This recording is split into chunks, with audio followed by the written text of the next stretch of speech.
আমাদের মাঝে যিনি প্রধান অতিথি হিসাবে উপস্থিত আছেন, বিশ্ব বরেণ্য ইসলামী আন্দোলনের অন্যতম সেফাও সালার 18 কোটি মানুষের নন্দিত নেতা, বাংলাদেশের জামাত ইসলামীর আমির ডাক্তার শফিকুর রহমান সাহেবের সামনে এই পাইকগাছার কয়েকটি দাবি আমরা পেশ করছি। আপনারা কি রাজি আছেন? 1 নম্বর, আমরা মনে করি আমাদের নেতৃবৃন্দ ঢাকা থেকে বহু কষ্ট করে আমাদের এই দক্ষিণ অঞ্চলে পদার্পণ করেছেন। এই জন্য পাইকগাছাবাসীর পক্ষ থেকে সম্মানিত নেতৃবৃন্দকে আমরা আন্তরিক ধন্যবাদ এবং মোবারকবাদ জানাচ্ছি। সম্মানিত আমিরে জামাত, আপনি জানেন পাইকগাছা উপজেলায় অর্থনৈতিক সমৃদ্ধি স্বাধীনতা 53 বছর পর আমরা লক্ষ্য করছি না। মহান রব্বুল আলামিনের এই জনপদকে তিনি প্রাকৃতিক সম্পদে ভরপুর করেছেন। শুধুমাত্র নেতৃত্বের অভাবে এবং লুটপাট এবং সরকারের অসাম্য বন্টন নীতির কারণে সীমাহীন দুর্ভোগ আর কষ্ট নিয়েই এই পাইকগাছাবাসী জীবনযাপন করছেন। উপজেলার বিভিন্ন ইউনিয়নে যোগাযোগ ব্যবস্থা অত্যন্ত নাজুক। লতাব, দেলুটি, সোলাদানা, গড়ইখালী, লস্কর এবং রাউলি ইউনিয়নের কোথাও টেকসই বেড়িবাঁধ নির্মাণ না থাকার কারণেই প্রতি বছর প্রাকৃতিক দুর্যোগে বন্যার কারণে বেড়িবাঁধ ভেঙে হাজার হাজার মানুষ ক্ষতিগ্রস্ত হচ্ছে। মোহতারাম আমিরে জামাত, আপনার কাছে আপনার কাছে এই অনুরোধ রাখতে চাই, অবিলম্বে যেন বর্তমান সরকারের সাথে আপনার ঘনিষ্ঠ সম্পর্ক আছে, রাজনৈতিক নেতৃবৃন্দের পরামর্শ বর্তমান সরকার গ্রহণ করছেন। আমাদের দাবি বেড়িবাঁধ নির্মাণ অবিলম্বে যেন শুরু হয়। কি বলেন, ঠিক কিনা? দ্বিতীয় হলো,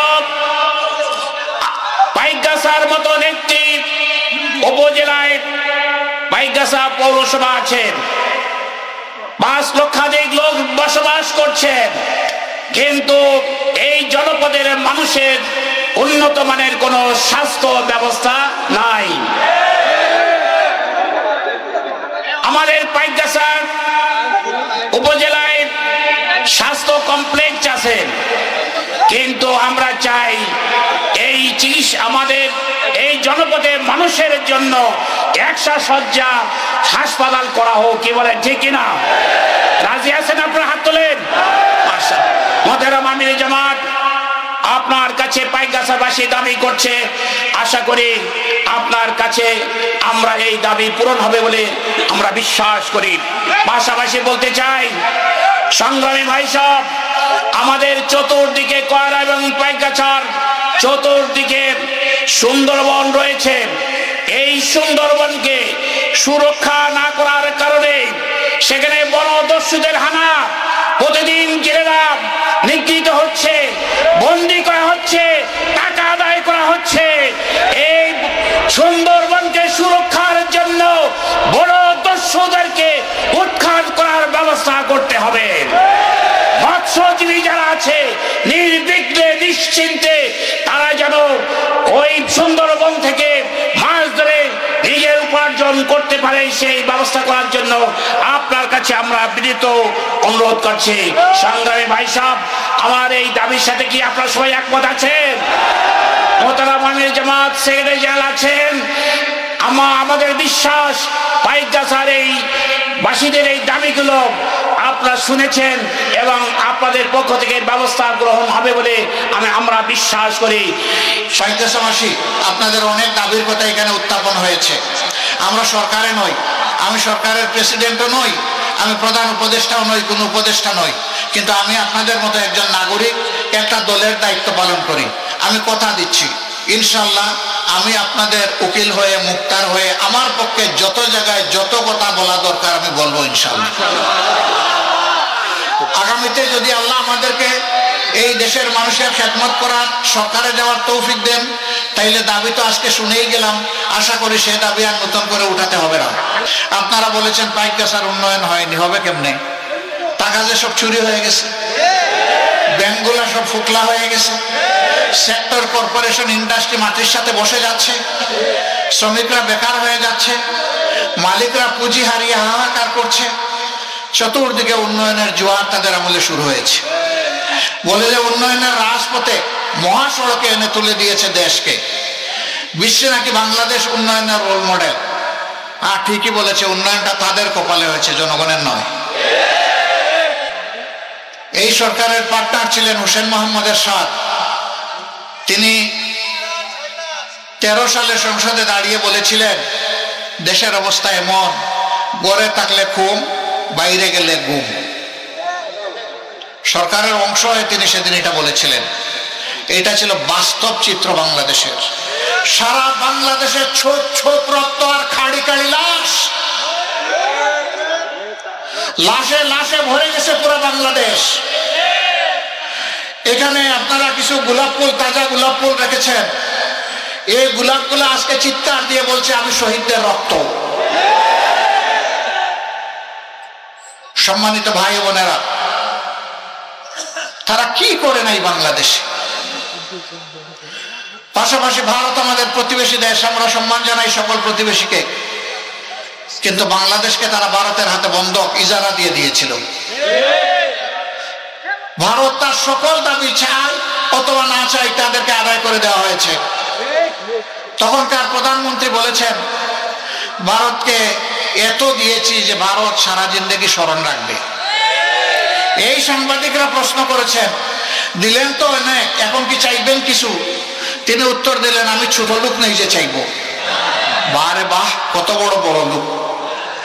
দেশের সব কিছু খুলে দিয়ে উনি বলতেছেন তিনি ছোট লোক নন।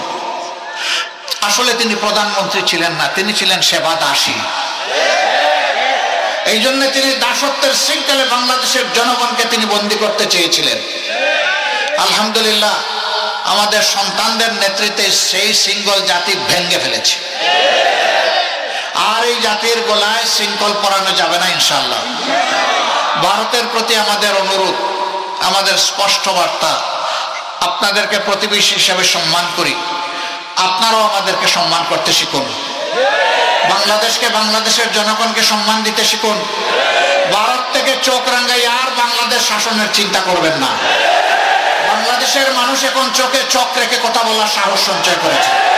যে দেশের মানুষ মুখ খুলে দিয়ে, ডানা মেলে দিয়ে বলতে পারে গুলি কর, সেই দেশের মানুষকে আর ভয় দেখাবেন না।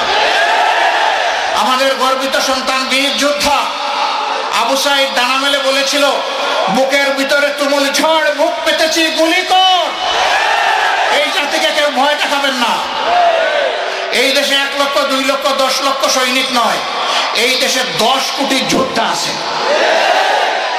তাদের কাউকে কাউকে হত্যা করা হয়েছিল, কিন্তু সেই হত্যার রহস্য এতদিন আবিষ্কার হয়নি। এখন নতুন বাংলাদেশে আওয়াজ উঠেছে, সেই হত্যার নায়কদেরকে, নায়িকাদেরকে ধরতে হবে, ওদেরকে বিচারের আওতায় আনতে হবে। বাংলাদেশের সুরক্ষার জন্য এর কোনো বিকল্প আমরা দেখছি না। অবশ্যই তার বিচার হতে হবে। জামাত নেতাদের অন্যায়ভাবে হত্যা করা হয়েছে, এদেশের যে কয়টি মানুষকে অন্যায়ভাবে হত্যা করা হয়েছে, সব হত্যাকাণ্ডের বিচার আমরা চাই। যাদেরকে পঙ্গু করা হয়েছে, আহত করা হয়েছে, চাকরি কেড়ে নেওয়া হয়েছে, জুলুম করা হয়েছে, জেলে নেওয়া হয়েছে, বন্দী করা হয়েছে, গুম করা হয়েছে, আয়না করে রাখা হয়েছে, সমস্ত অপকর্মের বিচার আমরা চাই। এই বাংলার মাটিতে এদের বিচার করতে হবে। এরা বলতো বাংলাদেশে এখন অনাবিল শান্তি বিরাজ করছে। আমি তাদের আমলেও চিৎকার দিয়ে বলছি, হ্যাঁ, তোমাদের এই শান্তি হলো কবরস্থানের শান্তি। কবরস্থানে কোনো জীবিত মানুষ থাকে না, তাই সেখানে হাসি কান্না শোনা যায় না। আজকে বাংলাদেশকে তোমরা কবরস্থানে পরিণত করেছো, মানুষের মুখের ভাষা তোমরা কেড়ে নিয়েছো, অদেখা তালা তোমরা মানুষের ঠোঁটে ঝুলিয়ে দিয়েছো। এই জন্য মানুষ হাসতেও পারে না, কাঁদতেও পারে না, কারণ জনগণ আপনাদেরকে নির্বাচিত করে নাই। 14 সালের নির্বাচনে 154 জন বিনা ভোটে পাস, 18 সালের নির্বাচনে রাতের বেলা খালাস, আর 24 সালের নির্বাচনে আমি আর ডামি। এই অবস্থায় নির্বাচন করেছে আওয়ামী লীগ। দলীয় প্রার্থী দিয়েছে দলের নামে, আর দলের লোকদেরকে বানিয়েছে স্বতন্ত্র প্রার্থী, ডামি প্রার্থী। এইভাবে তারা নির্বাচনকে তামসার বস্তুতে পরিণত করেছিল। আমাদের দেশে যে সমস্ত যুবক যুবতীর বয়স হয়েছে 28 থেকে 30 বছর, তারা তিনটি নির্বাচন পেয়েছিল উপযুক্ত বয়সে, কিন্তু একটি ভোট দিতে পারে নাই। আর যারা বয়স্ক ছিলেন তারা জীবনে কখনো ভোট দিতে পারলেও এই সময় ভোট দিতে পারেন নাই। এমনকি মনের দুঃখে ভোটের এই করা দেখে আওয়ামী লীগের লোকেরাও ভোট দিতে যায় নাই, তারাও তাদেরকে ঘৃণা করেছে। আওয়ামী লীগের ওই সমস্ত দুর্বৃত্তদের কথা আমি বলছি না, যারা মানুষকে জুলুম করেছে, মানুষের উপর জুলুম করে কষ্ট দিয়েছে, আমি তাদের কথা বলছি না। তাদেরও নিরীহ কিছু সমর্থক থাকতে পারে, আমি ওদের কথা বলছি। 2014 সালের নির্বাচনে 147টি সেন্টারে একটা মানুষও ভোট দিতে যায়নি। 18 সালের নির্বাচনে অনুরূপ একই দৃশ্য দেখা গেছে। ছাগল কুকুরকে ভোট সেন্টারের সামনে নির্বিঘ্নে প্রশান্তির সাথে ঘুমাতে দেখা গেছে। এখন যেগুলা বের হচ্ছে মহা দুর্নীতির খবর আসছে, বাংলাদেশের জনগণের কপাল কিসমত পকেট কেটে 26 লক্ষ কোটি টাকা বিদেশে তারা পাচার করেছে। খবর এসেছে প্রধানমন্ত্রী নিজে স্বয়ং, তার বোন এবং তার ভাগ্নে, তিনজনে মিলে এক রূপপুর প্রকল্প থেকে তারা 57,000 কোটি টাকা চুরি করেছে। তখন সকল উন্নয়ন নির্দিষ্ট কোনো জেলায় কিংবা উপজেলায় যাবে না, সারা বাংলাদেশের মানুষ তাদের অধিকার এবং উন্নয়ন পাবে ইনশাআল্লাহ। এই বঞ্চিত পাইকগাছাও পাবে, কয়লাও পাবে, সারা বাংলাদেশ পাবে। শিক্ষার উন্নয়ন হবে, মেরুদণ্ড সোজা হবে, স্বাস্থ্য সেবার উন্নতি হবে, এই সবগুলাই ঠিক হবে ইনশাআল্লাহ।